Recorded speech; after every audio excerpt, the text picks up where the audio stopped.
Joinery is when we put different pieces of wood together using glue, also by shaping different shapes into boards and using hardware to join things together.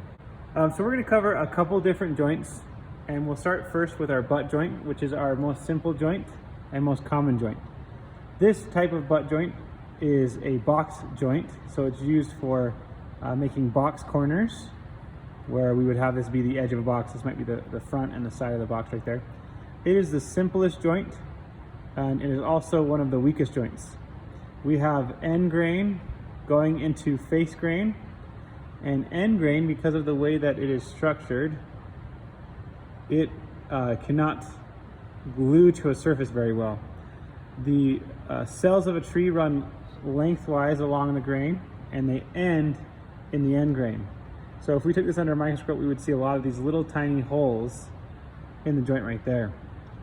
And so if we were to add glue to here, like we have to this piece, and tried to stick it to something, the glue gets pulled into this piece of wood and doesn't stay on the surface very much, and so it makes it so that joint is very weak.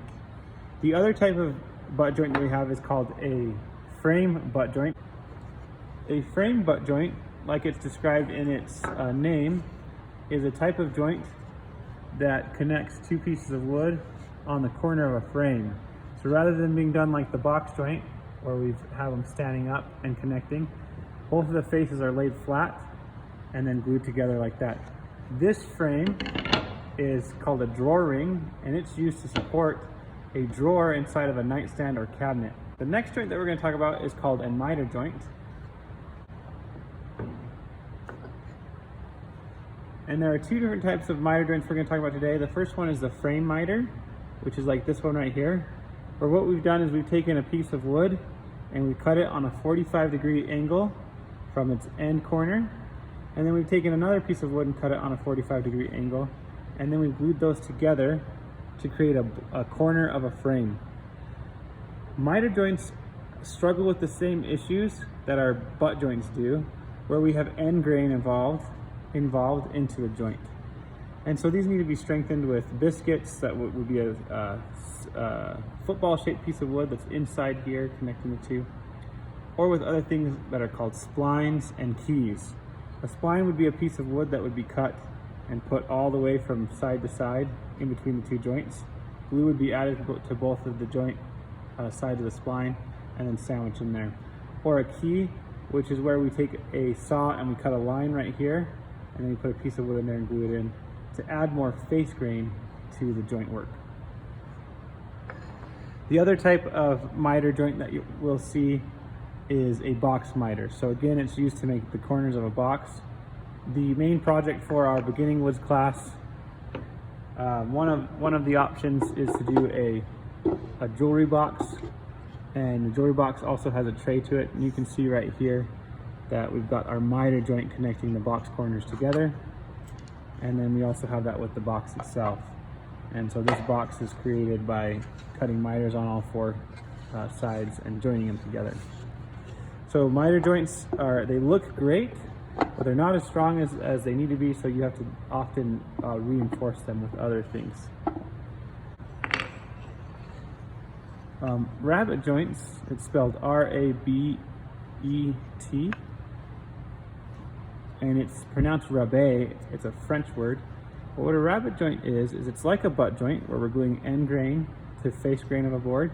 But what we've done is we've cut this recess into the board using a dado saw or a router to cut it so that we have a slot where this board can correspond to it. When we add glue in there, we've added surface area right here to strengthen the joint. So this joint's going to be stronger than a butt joint, and that's why we like to use this joint. It's a little better looking as well. It hides some of the end grain that would have been visible with our traditional butt joint, where we can see a lot more end grain right there than we can with that guy right there. So the rabbet joint's very popular when it comes to connecting corners of box projects and cabinet cases and things like that. It's also popular when we connect the back of a project to a finished project. Let's say a back of a nightstand or a back of a cabinet. You would cut a small rabbet along the back panel the back side of the project, and then you would glue a panel into place using that rabbet. An example of what that would look like on a project can be found on our second project that we build in this class. If we open this guy up right here, we can start to see where the rabbets are. So these two sides don't have rabbets, they're just a solid piece of wood that go from here to here. These two pieces do have rabbets, and so if we get close to the camera, we can see right here, you can see where it's disconnected right there. So as a box, when you look at the front of the box, you won't see any of the joint work. When you look at the side of the box, you'll see those right there. And so rabbets are decorative, but they're also mainly used because they're stronger than butt joints, and they're almost the simplest joint to cut besides the miter joint. The next type of joint that we're going to talk about is called a dado. And the dado is simply when we cut a groove across the grain, and then we insert a panel or a piece of wood into it. So this little sample one doesn't really give you the best idea of how that dado would be used. To show you a little bit better how a dado would be used, we'd have to have a large project for us to see. And so what they typically are used for is you would cut the dados across the sides of like a shelf or a bookcase, and then you could put a shelf inside of that would hold whatever it is that you're designing that project for. So the keys about the dados is that we cut a groove or trench into a board that's going to fit another piece of wood, and it is actually sanded across the grain. The reason why that's important to understand is because our next type of joint is called a groove, and it's the exact same type of cut as a dado, but instead of going across the grain, it goes with the grain. So if we look at this guy right here, we've got our grain lines going this way, and then we've got our slot for our groove is what it's called for this part of the joint. This is commonly used for drawer bottoms and box bottoms. And so those two boxes that I showed you a second ago, they would have a bottom that has been inserted in using a groove on all four pieces before we glue it together. And to see what that kind of looks like, I have a box that has not quite been glued up yet. So this one has its miters already cut on it, and it has its groove cut right here. And so when we have the two miters meet up with the groove in the proper place, you're going to find it so that we have a slot for the bottom of our box to slide into. So the groove, again, is most commonly used for drawer bottoms and box bottoms like this. It's fairly strong. We don't add any glue to it, so the bottom will be floating in there a little bit to prevent it from breaking apart if the wood were to grow or shrink in there. All right, the next joint that we're going to talk about is our pocket joint. And a pocket joint is essentially just a butt joint, but it's been cut in a way that allows us to reinforce it with screws. So a pocket joint is going to have a pocket of wood routed out of one face of the board, and in this one we would be using two pockets on there, and then it's going to have a pilot hole drilled for a screw. We would hook these together and add some glue in there before we put them together, and then we would have them clamped tight, and we would put a screw inside there, and it would pull it tight and hold it in place as the glue dried, and then the screw is reinforcing the butt joint to make it stronger. Pocket joints are really quick and easy to make, and so if you're making a project where you can hide part of your frame that you're building, so if we were making a face frame for a cabinet where the back of the face frame is going to be glued up against some wood, and we could hide that those pockets, then we could totally use a pocket joint. If it's something that you're going to see both sides of, a pocket joint wouldn't be the best choice. The pocket joints are very strong, and so it's a good alternative to just doing a regular old butt joint. The next type of joint that we're going to talk about is the most popular joint in woodworking. It is called the dovetail, and our sample piece has gotten a little worn out from use. You can see that some of this dovetail has been broken here and there, but it still does a good job in teaching us what a dovetail is. So a dovetail is similar to a rabbet joint, where we have actually shaped the wood to come together, but on this one we've increased surface area quite a bit, and we've also created a mechanical advantage where we've made these into wedges, or what they call in this type of joint a tail, And then when they insert into there with the pins, when it tries to get pulled apart, it keeps it from coming all the way apart. A tighter cut dovetail, it wouldn't move at all. It would be just tight in place. If you get a dovetail cut tight enough, you don't have to add any, you wouldn't have to add any glue for it to be able to stay together. We still add glue just in case, to make sure that if it wears down like this one has, it doesn't pop apart. So again, a dovetail consists of two different types of shapes. We have one that has the pins on it and the tails cut into it, and they slide together like that. This one is going to be one of the strongest joints when done correctly, because you have mechanical advantage where it's preventing itself from coming apart even without glue. And then you also have a ton of glue surface area. And so there's going to be a lot more glue touching glue onto wood with this joint. The most common purpose for using a dovetail is for onto a drawer front or a drawer box. So this would be the side of the drawer, this would be the front.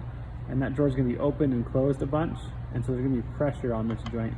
And if you have a rabbet joint, you can usually get away with that, but the dovetail will add some security in knowing that your joint is most likely not going to pop apart. And the last joint that we're going to talk about today is called the mortise and tenon joint.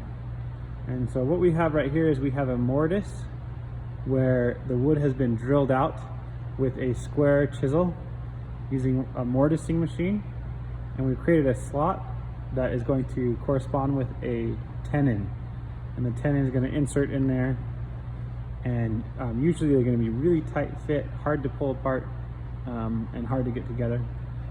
The mortise and tenon joint is the best joint for joining together pieces of lumber that need to go end into face grain. They're commonly used into connecting aprons and rails on chairs to their legs, as well as used for creating table legs and tabletop connections, where you have the apron of the table going this way, the leg going down, and the table on top. So they're going to be seen more in advanced type of furniture building, like chairs, tables, desks, things that have a little more complex systems going on. And they have added strength because it has added a physical part of this board that's still connected to this piece of wood is actually going in and connecting to this other piece of wood. And it is going to make it so that it is very strong, very hard to break.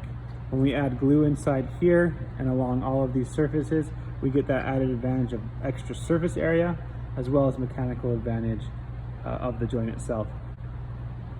So a couple key concepts that we learned today while we're going through these different types of joints is that there are different aesthetic purposes for using joints, meaning there's different reasons why we would use a joint based on how it's looked, but there's also different reasons why we use the joint for its purpose. And then if we have multiple joints that can do the same type of thing, like say this butt corner joint versus a miter box joint and our rabbet box joint, they all are creating the same type of joint shape, but they have different advantages for each other. Aesthetically, the miter joint's going to look the best, but it's going to be one of the weakest. This one's going to look okay, but it's going to be a little bit weak if we don't reinforce it. And then our rabbet joint is going to be strong and look moderately good, but not quite as good as the miter. So when we decide what joints we're going to use, we're going to have to kind of take that into account. There are two things that make a joint strong. One of them is surface area, or in other words, how much area is going to actually have glue involved in the joint. The other one is mechanical advantages from the shaping of the wood. For the mortise and tenon, we have an added mechanical advantage of a tenon that actually goes into a mortise, and a lot more surface area. And that is our lesson on how to identify and know what joints are for, and what their names are and what they're used for. Next class period, what we'll do is we'll start looking at how we set up a machine and get boards ready for each type of joint.